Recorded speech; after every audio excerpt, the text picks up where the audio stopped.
soir, tu vas combattre Ronaldo Silva, brésilien. Qu'est-ce que j'attends de ce combat? De le traverser. Et après, la suite, ce sera d'aller pour la ceinture des welter, ceinture des 77 au coffre. Et puis après, on verra ce que l'avenir me réserve. On va bien s'amuser. Yes. Regardez bien, ce soir, ça va être chaud.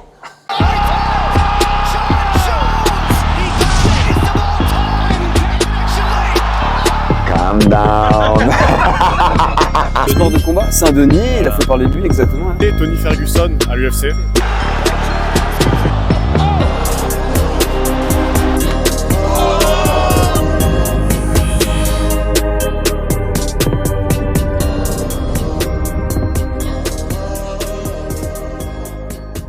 Salut Mickaël. Salut.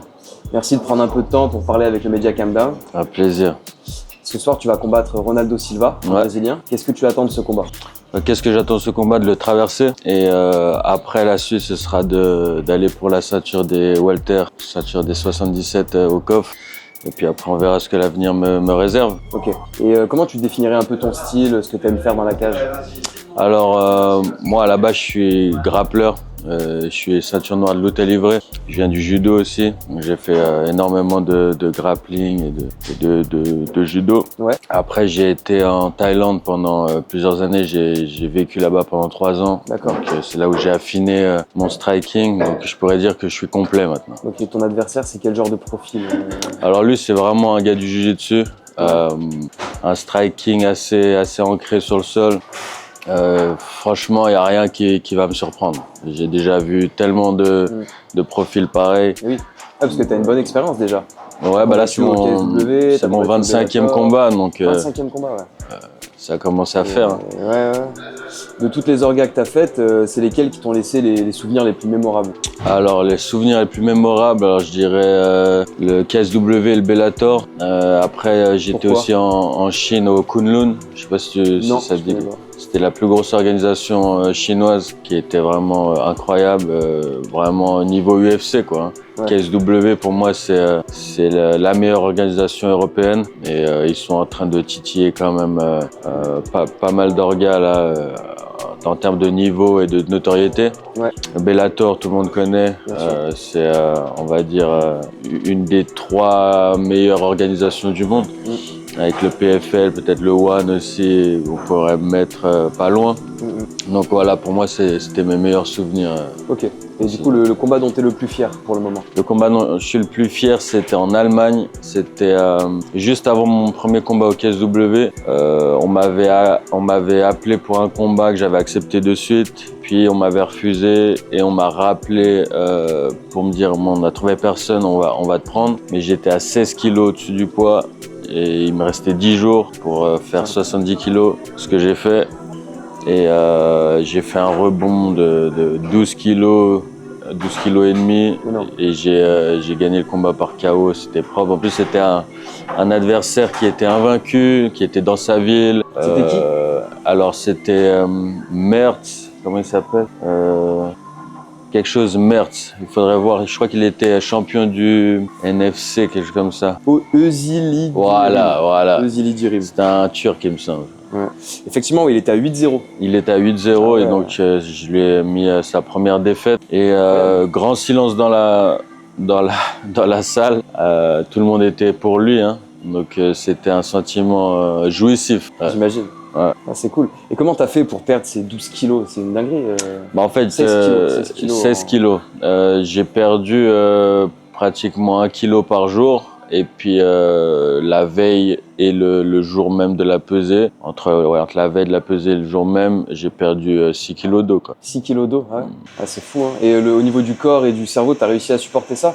Ouais, moi, après j'avais l'habitude. Hein. C'est quelque chose que je faisais assez régulièrement, pas à ce point. En général, je perdais les 4 kilos d'eau, ça m'arrivait à aller jusqu'à 5 kilos, mais là c'était vraiment un record.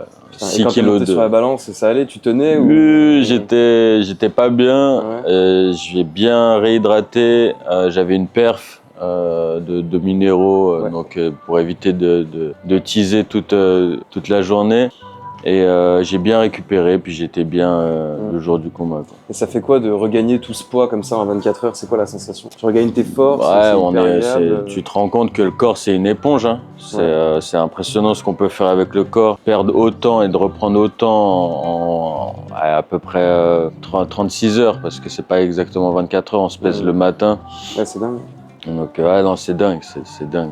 Et tu devais faire beaucoup d'entraînements par jour aussi pour réussir à perdre. tout Ouais, ça, bah de donc, toute façon, en général, on s'entraîne deux fois à 3 fois par jour. Ouais. En prépa, je dirais 2 fois parce que on se donne plus pendant les entraînements.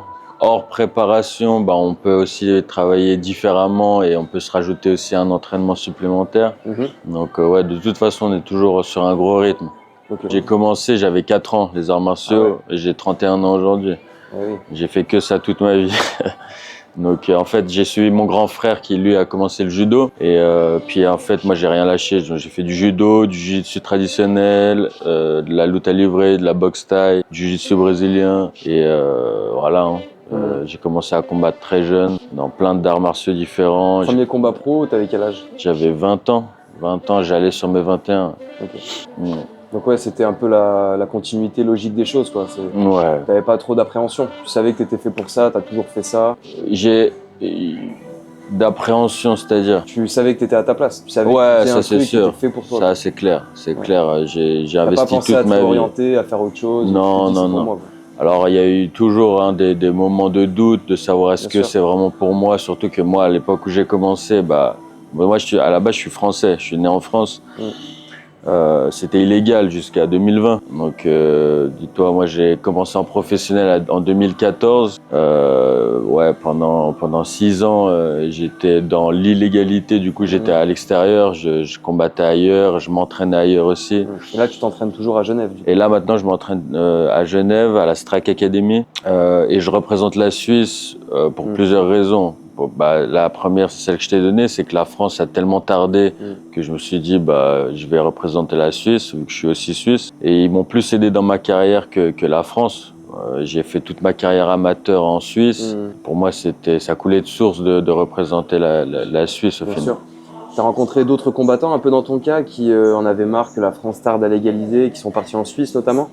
Alors, en Suisse, non, mais dans d'autres pays, ouais. J'en connais plein qui ont été obligés de s'exporter, d'aller combattre, s'entraîner ailleurs. Amin Ayoub, que j'ai rencontré en Thaïlande, avec qui je m'entraînais aussi là-bas, pareil, lui il est à peu près de ma génération aussi. Et il fait partie des combattants qui devaient aussi sortir du pays pour avoir un bon entraînement et puis pour pouvoir combattre tout simplement. Ok. Bon bah écoute, on te souhaite le meilleur pour ce soir. Merci, On te sent merci bien beaucoup. motivé. Merci, ah ouais, de fou, Donc de ça fou. c'est parfait. On va bien s'amuser, je pense. Yes, yes. Regardez Merci. bien, ce soir, ça va être chaud.